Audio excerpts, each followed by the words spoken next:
Now we go to a meeting that was held last Friday between the leaders of Poland, Germany and France in Berlin. This so-called meeting is sometimes dubbed the Weimar Triangle, and it actually was resuscitated after an 8-year break. Now, what happened at that meeting? What are the outcomes? And what can we expect to see in terms of the relationship between the three leaders and their influence on world politics? Dr. Schmitt, thank you very much for taking the time and welcome to TVP World. Good to see you. So, there was a break, as I mentioned, of 8 years. Perhaps you can bring our audience up to date as to why that happened between these meetings. Well, there's been a lot of, obviously, political tension between Warsaw and Berlin and I guess to a lesser extent Warsaw and Paris over that period of time. But this is the time that we absolutely need this Weimar Triangle format back, among other multilateral formats in Europe, because the stakes are so high and the situation is so dire that we really need to have this cross-cutting alliance between western part of the EU and eastern part of the EU connected, and having those voices in the East represented in particular by Polish leaders is so important because, again, as I've heard others say, and I certainly agree with it, those that sit on Putin's doorstep understand the threat that Russia poses much better than those that sit a little bit further away in Western Europe. Right. So, with all that in mind, Doctor, what outcome would you expect this meeting to have had? Well, we saw it going into the meeting, and again, I don't know if it's an area of diplomacy on the part of French President Emmanuel Macron. You see entering the chancellery in Berlin right here,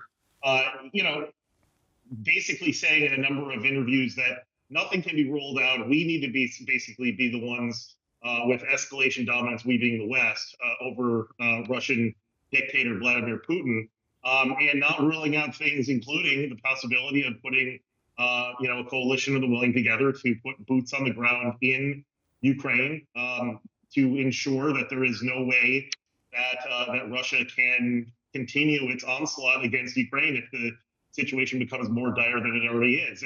And certainly we saw pushback from Chancellor Schulz. We also, of course, saw pushback from the United States in terms of, individual countries, including Germany and the U.S., ruling out the possibility of boots on the ground. But I think it's so important, again, to remind ourselves that this idea that only Putin can escalate and we need to be reactive really just cannot be the way that we operate here, because there's so much that the West is doing to basically slow down any ability of Ukraine to take the steps necessary to defeat Putin on the battlefield in Ukraine.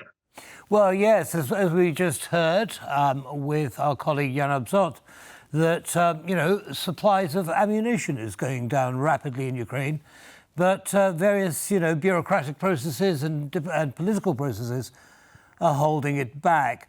Now, as you mentioned, Doctor, France, President Macron has been rather bullish now in terms of his attitude towards Ukraine and Russia. How would you characterize Chancellor Schulz's position? Well, Chancellor Schulz's position is one that basically he's had since day one. This is something that, there was much said about this watershed moment, the Zeitenwende of Germany to move away from its previous actions to be, forming this, level of political and economic partnerships that were unacceptable for European security that it was pursuing with the Russian Federation through projects like Nord Stream 2 and its broader Wandel durch Handel, or change through trade strategy, which, of course, Scholz's predecessor, Angela Merkel, Chancellor, had come out since leaving office and even said and admitted that there was really no chance that this change would happen in Russia. In other words, if we trade more and economically integrate more with the Russian Federation, that somehow we're going to change Russia to be more like us, more democratically minded. And, it's embodied even more so today as we look at the last day of of voting in the quote unquote election, the sham election that is being run in the Russian Federation to coordinate once again, have a coordination for another 6 years of the reign of one dictator, Mr. Vladimir Vladimirovich Putin. Yes. Now, how much of this meeting do you think was devoted to noises coming, excuse me, from the US? And I'm thinking in particular of President Trump's comments that basically the US is not going to support NATO, certainly not to this extent, and Europe needs to stand on its own 2 feet.